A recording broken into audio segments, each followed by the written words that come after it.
démarrer par un mot de remerciement pour tous les collaborateurs du Sénat, de l'Assemblée, qui nous ont accompagnés pendant ces 4 années et demie, puisque, je rappelle, vous pouvez les applaudir François, voici les applaudissements. En fait, nous savons, nous, parlementaires, que s'il n'y a pas l'équipe autour de nous, notre action serait naturellement beaucoup plus limitée.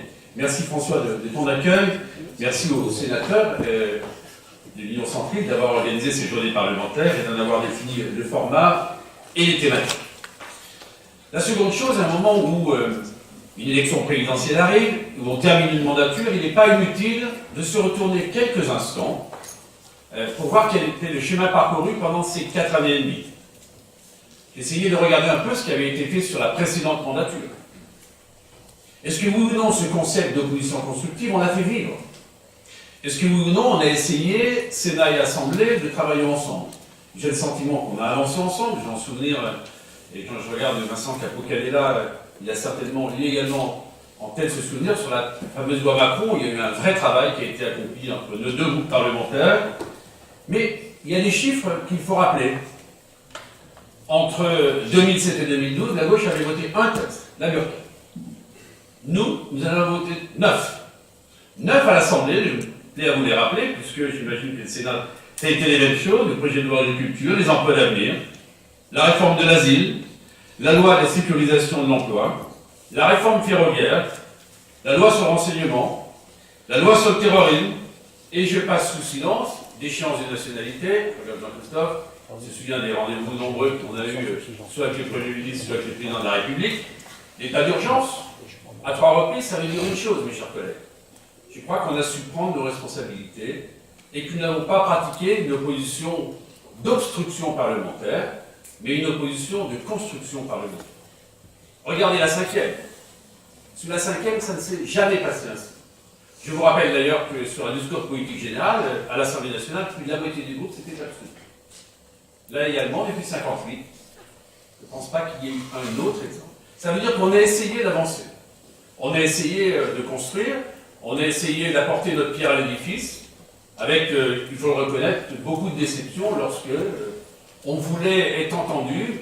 Tu rappelais à l'instant, François, qu'il y a des sujets sur lesquels les centristes, notamment la TVA compétitivité, l'appel social, je regarde Charles de Courson, mais Jean Arthuis était avec nous tout à l'heure, ça démontre simplement que, malheureusement, notre voix a été peu entendue. Alors, cet après-midi, dans un débat très libre, chacun a rappelé quelles étaient ses exigences pour qu'on soit utile pour les 5 prochaines années, pour que cette France réussisse. Moi, j'ai confiance dans ce pays.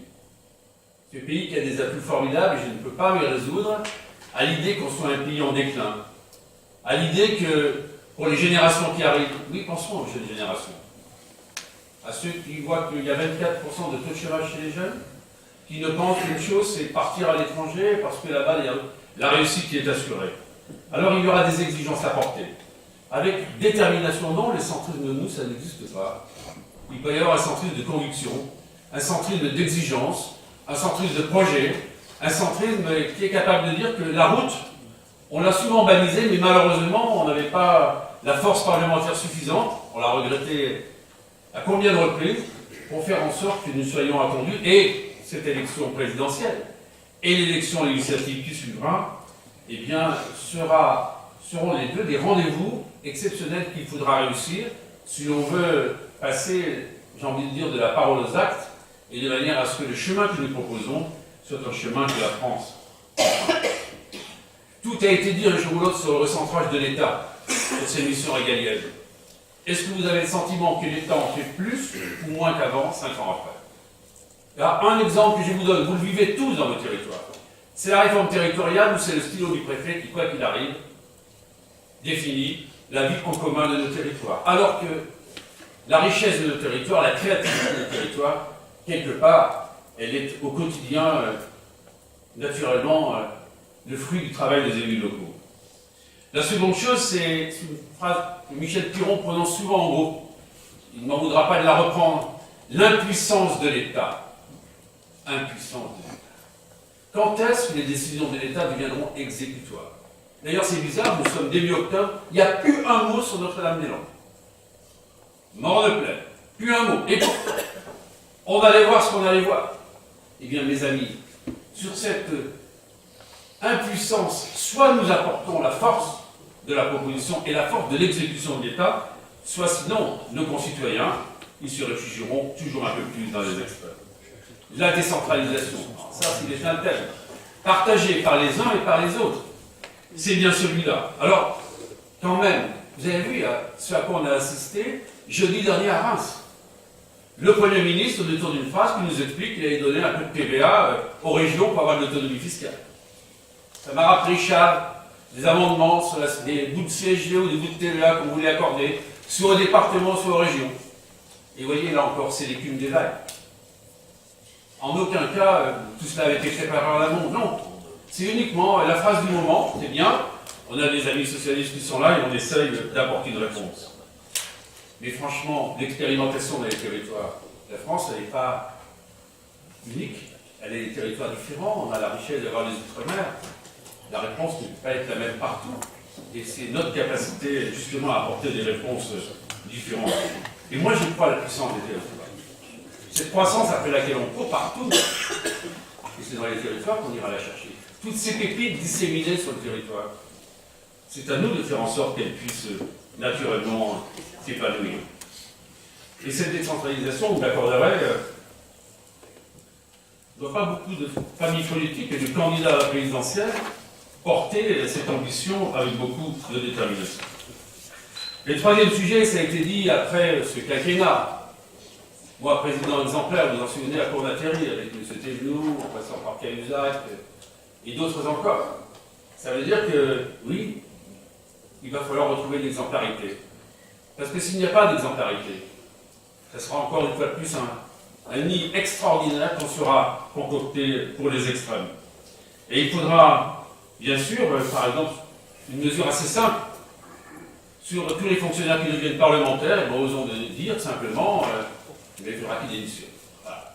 Moi, je suis désolé, on ne peut pas rester uniquement avec un parachute qui vous attend et la prise de risque, elle est où?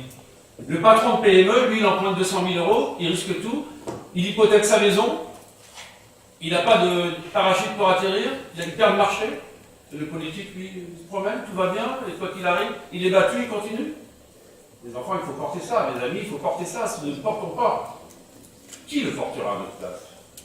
La proportionnelle, n'abandonnons pas le combat, on en a parlé tout à l'heure, je suis désolé, ceux qui ne sont pas représentés dans un département, dans une région, à l'Assemblée nationale, est-ce que c'est normal qu'avec 30% des voix, le Front national ait 2 élus? Pour moi, la réponse est oui. J'ai été élu régional pendant 19 ans. Il y avait un groupe Front national. Au début, c'était je vote aucun budget, puis après je commence à regarder, puis après je propose. Je trouvais ça assez intéressant d'ailleurs. Au moins, ils sont en situation de responsabilité de voter ou de ne pas voter. Mais une dose de proportionnelle n'apportera pas l'instabilité de l'Espagne, mais à mes yeux est indispensable. Sur ces chantiers à conduire, François, tu les as très bien résumés, et je pense qu'ils sont dans toutes les têtes. Le premier, c'est celui de l'emploi, de la compétitivité, ça a été dit au travers de la TVA, ça a été dit autour du contrat de travail. Nous sommes les seuls, là encore. On a eu une convention au parti sur le fameux contrat à droit progressif, nous sommes les seuls à en parler. Moi, vous voyez, dans la loi El Khomri, ce que j'ai trouvé totalement indécent, c'était soi-disant l'alpha et l'oméga pour améliorer le sort des salariés. Et pardonnez-moi, il y a toujours plus de CDD. Et des CDD précaires. Et cette loi, en aucun cas, sécuriser les CDD. Et donc, il faut un contrat naturellement indéterminé à droit progressif. Plus on est dans l'emploi et plus on est protégé.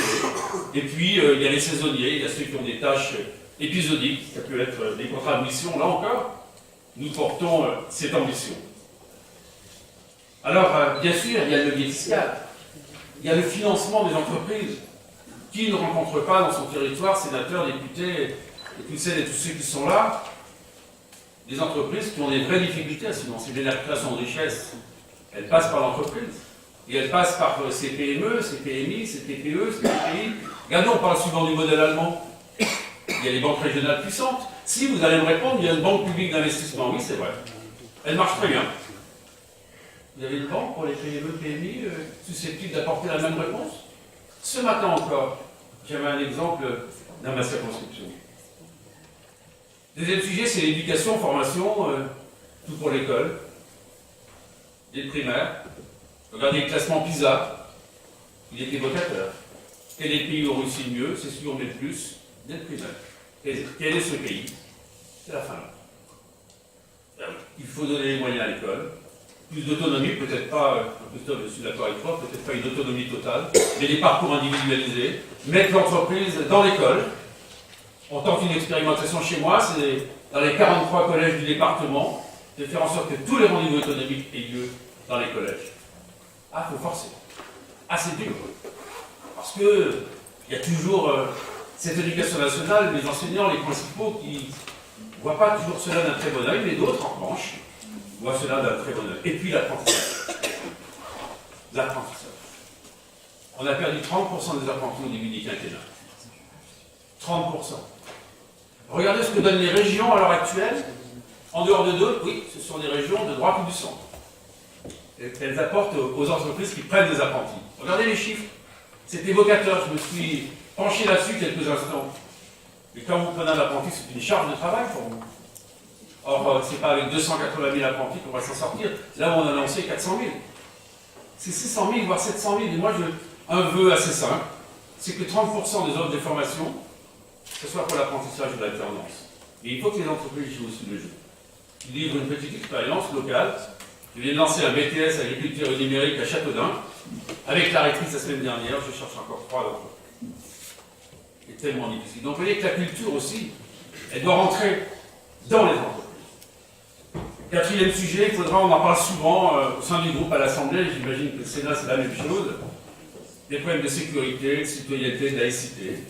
C'est pas parce qu'on est centriste ou qu'on appartient à l'UDI, au MODEM, aux autres formations centristes, qu'on n'a pas un mot à dire là-dessus, au contraire. Je crois que justement, quand il y a eu ces textes sur l'état d'urgence, Jean-Christophe s'en souvient, après avoir négocié avec Manuel Valls, nous étions ensemble. On a montré qu'on n'était pas mou, on a montré qu'on avait des convictions, on a montré qu'on allait jusqu'au bout du chemin. Jusqu'au bout du chemin. Et on a vu ce qui s'est passé lorsqu'on est arrivé aux décisions ultimes.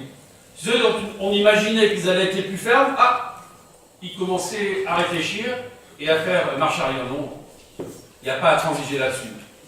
Et en matière de sécurité comme en matière de défense, disons-le, Philippe Polio est là, mais tous ceux qui connaissent les questions de défense savent, et les sénateurs bien sûr, qu'avec 32 milliards, le compte n'y est pas. Ce n'est pas la peine de se raconter des histoires. Le compte n'y est pas. Et que cet effort financier sur la défense, sur la sécurité, sur le respect des décisions de justice, tout cela, ça participe aussi du fait que nos concitoyens considéreront qu'on a un État fort. Dernier mot sur l'Europe, ça a été très bien dit tout à l'heure. Alors, évidemment, le plaidoyer de Jean est absolument formidable, mais je crois qu'il y a 3-4 questions à traiter immédiatement. La réforme du droit d'asile, Arnaud Richard n'est pas là, mais il avait beaucoup travaillé pour notre groupe sur ces questions-là. L'harmonisation du droit d'asile entre les pays. Quand est-ce qu'on s'en occupe? Il se trouve que, en tant que membre de la Commission des finances, je contrôle le Conseil d'État, donc la Cour nationale du droit d'asile, la fameuse CNDA. Et j'ai pu comparer ce qui se passait. Écoutez, c'est une exigence que de le faire rapidement. L'immigration. Alors, la réponse de l'Allemagne, chacun la connaît, la réponse de la France, chacun la connaît. Et on voit ce qui se passe dans les urnes maintenant. Il faudrait bien avoir une politique d'immigration commune. Mais, Jean-Luc n'est pas là, mais il dirait une politique de co-développement dans tous les pays de l'Afrique et d'autres encore. Parce que sinon, les migrations se produiront et au-delà même des migrations climatiques qui nous guettent, n'oubliez pas que les migrations climatiques, c'est plus de 60 millions de personnes chaque année qui sont concernées. Cette Europe, enfin, regardez Siemens Alstom. Le Premier ministre, demain, va nous expliquer qu'on a trouvé un plan de sauvetage à la va-vite. Très bien. Moi, je suis ravi pour Alstom. Même si, quand le patron d'Alstom dit, en présence de nos parlementaires, Michel Zumkeller la semaine dernière, bon voilà, on me tord le bras, je vais faire, je congèle le plan de licenciement, mais je vous préviens, en janvier-février, on revoit la copie. Mais comment voulez-vous que les salariés qui entendent cela puissent apporter une crédibilité à la parole publique? Quand est-ce que l'Europe, qui a si bien su faire en matière aéronautique, qui a si bien su faire en matière spatiale, sera capable de porter une industrie ferroviaire? Alors que Siemens et Alstom se sont tirés la bourre pour vendre des TGV au Maroc et qu'on a perdu de l'argent là-dessus? Quand est-ce qu'on sera capable sur le médicament? Parce que le médicament arrive. Vous allez voir ce que vous allez voir dans quelques mois. La réorganisation du médicament, vu la baisse des marges à l'heure actuelle telle qu'on les connaît, fait qu'on aura les mêmes problèmes. Et le générique se construit où actuellement? Il se fabrique où? Quel est le premier pays au monde qui fabrique des génériques? L'Inde. Alors je vous demande de réfléchir à tout cela. Alors mes chers amis, cette primaire est devant nous. Moi je fais partie de ceux qui depuis la première seconde considèrent qu'il faut qu'on soit dans ce débat. Il faut qu'on soit dans ce débat avec force. Nous y serons peut-être séparés, mais c'est ainsi. Mais nous y serons forts si nous savons nous retrouver ensuite. Nous y serons forts si nous portons, parce que les débats de cet après-midi l'ont démontré une nouvelle fois. Et ce qui nous rassemble est tellement plus fort que ce qui nous sépare, mais ces sujets que j'ai évoqués, ce ne sont pas les miens, ce sont ceux qui sont une fois plus dans toutes ces têtes. Ces sujets, nous devons les aborder avec exigence. Nous devons les aborder pour que la France réussisse. Cette France a besoin de nous, elle a besoin, je crois, de notre réflexion, de notre cap, de notre vision dont il parlait François. Donc je forme le vœu que l'année prochaine, le groupe parlementaire à l'Assemblée nationale sera encore plus nombreux que celui du Sénat à l'heure actuelle. Un autre challenge, et que surtout, et je terminerai là-dessus, c'est que sans nous, justement, rien ne soit possible. Alors mes chers amis, il nous reste plus qu'à nous mettre au boulot, parce que ce n'est pas le 29 novembre qu'il faudra commencer à réfléchir. C'est maintenant qu'il faut apporter une contribution forte dans la diversité, et l'apporter parce qu'après les primaires, et bien naturellement, il faudra gagner cette présidentielle et gagner les futures échéances, et en particulier l'initiative et sénatoriale de 2017, que je n'oublie pas, mon cher François.